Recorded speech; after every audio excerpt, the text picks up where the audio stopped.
Hello friends, welcome to trading Hunar. आप अभी हमारा डिस्क्लेमर देख रहे हैं जो कि हमारी वेबसाइट www.tradinghunar.com पर भी उपलब्ध है। फ्रेंड्स, आज हम इस वीडियो में बात करेंगे कोल इंडिया की, जिसने एक नया जॉइंट वेंचर शुरू किया है। ये एक ब्रेकिंग न्यूज है इन्वेस्टर्स और ट्रेडर्स के लिए। क्या है वो खबर, हम जानते हैं। क्या है इस जॉइंट वेंचर में, ये सब आपको इस वीडियो में मिलेगा। कोल इंडिया ने एक 50-50 जॉइंट वेंचर किया है एक दूसरी गवर्नमेंट कंपनी से। जैसा कि आप जानते हैं, कोल इंडिया एक महारत्न कंपनी है और ये मिनिस्ट्री ऑफ कोल में आती है। और इसने किस कंपनी के साथ में जॉइंट वेंचर बनाया है वो हम जानते हैं। इसने 7 जून को आज एक स्टेटमेंट NSE और BSE में फाइल किया है, जिसमें उसने बताया है कि उसने NLC इंडिया लिमिटेड, जो कि एक दूसरी कंपनी है, जो कि एक नवरत्न कंपनी है, और ये कंपनी भी कोल इंडिया वाले मिनिस्ट्री में ही, यानी कि मिनिस्ट्री ऑफ कोल में आती है। और इसने इसके साथ में मिलकर के एक जॉइंट वेंचर बनाने की घोषणा की है। तो अब कोल इंडिया और नवेली लिग्नाइट कॉरपोरेशन, जिसको NLC इंडिया के नाम से जानते हैं, वो दोनों मिलकर के एक जॉइंट वेंचर पर काम करेंगी। क्या होगा वो जॉइंट वेंचर और क्या होंगे उसके बिजनेस, क्या हैं उसके टर्म्स एंड कंडीशंस, जानते हैं इस वीडियो में। तो कोल इंडिया के बारे में बताने की कोई ज़रूरत नहीं है। ये भारत के सबसे बड़े कोल माइनिंग और कोल प्रोड्यूसर हैं। साथ में इनकी खुद की बहुत वॉशरीज हैं, कोल वॉशरीज हैं। तो ये किसी भी परिचय का मोहताज नहीं है। इसने आज एक जॉइंट वेंचर किया है और उसने एक्सचेंज को इन्फॉर्म किया है। ये रही वो कॉपी जो मैं आपको बताना चाहता हूँ। और उसने NSE और BSE को बताया है कि वो एक जॉइंट वेंचर एग्रीमेंट साइन कर रहे हैं, जो कि उन्होंने 3/7 को ऑलरेडी साइन कर लिया है। और ये जो होगा वो NLC इंडिया के साथ में होगा। इसका जो पर्पस है वो सोलर और थर्मल पावर का एसेट बनाने का है पैन इंडिया बेसिस पर। ये पैन इंडिया बेसिस पर सोलर और थर्मल पावर की स्थापना करेंगे और दोनों मिलकर के काम करेंगे।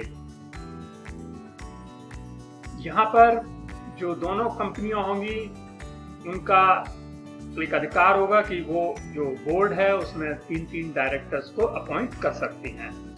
तो ये थी कुछ कंडीशंस। और भी कुछ कंडीशंस हैं इसकी कि इसका जो शुरुआती कैपिटल होगा वो 2 लाख रुपया होगा, पेड अप कैपिटल।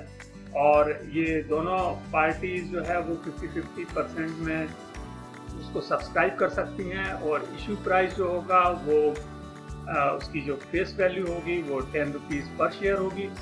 जहाँ तक कि ट्रांजैक्शन की बात है, ये जो ट्रांजैक्शन है वो रिलेटेड पार्टी ट्रांजैक्शंस में नहीं आएगा, क्योंकि यदि वो आता है तो इससे टैक्सेशन में प्रॉब्लम होती है। तो इस तरह की जो एग्रीमेंट में ही साइन है कि यदि इस तरह का कोई जो भी लेना देना होगा वो रिलेटेड पार्टी ट्रांजैक्शंस में नहीं आएगा।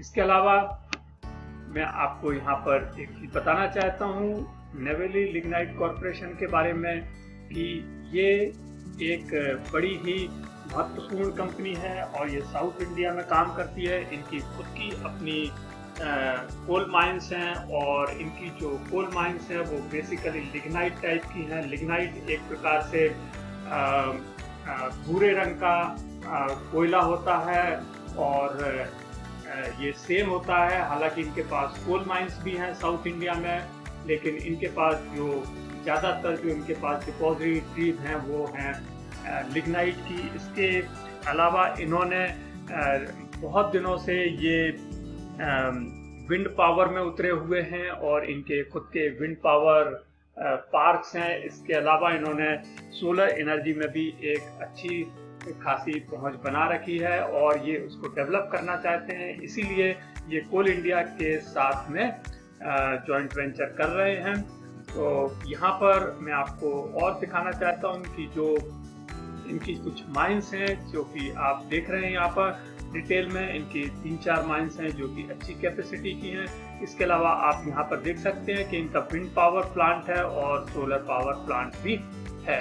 अब इसमें क्या होगा कि डेफिनेटली इससे कोल इंडिया को बहुत फायदा होगा, क्योंकि कोल इंडिया के पास वो एक्सपर्टीज नहीं है और वो मैन पावर नहीं है, वो इंफ्रास्ट्रक्चर नहीं है जिससे कि वो सोलर प्लांट और विंड पावर जैसे प्लांट या रिन्यूएबल एनर्जी जैसे एक इंफ्रास्ट्रक्चर है वो बना सके, जिसके लिए वो हेल्प लेगा नवेली लिग्नाइट कॉरपोरेशन की। लेकिन वहीं नवेली लिग्नाइट कॉरपोरेशन का जो फायदा मुझे दिखता है, क्योंकि ये जॉइंट वेंचर 50-50 का है, और यदि हम बात करें इक्विटी पर शेयर की, यदि कोई प्रॉफिट जनरेट होता है तो डेफिनेटली इसकी जो इक्विटी है नवेली लिग्नाइट कॉरपोरेशन की वो काफ़ी कम है। तो वहाँ पर जो EPS है वो बहुत ज़्यादा होगा यदि ये वेंचर प्रॉफिट में आता है। वहीं पर जो कोल इंडिया है उसके शेयर होल्डर्स को EPS उतना ज़्यादा नहीं मिलेगा, क्योंकि उनकी इक्विटी बहुत ज़्यादा है।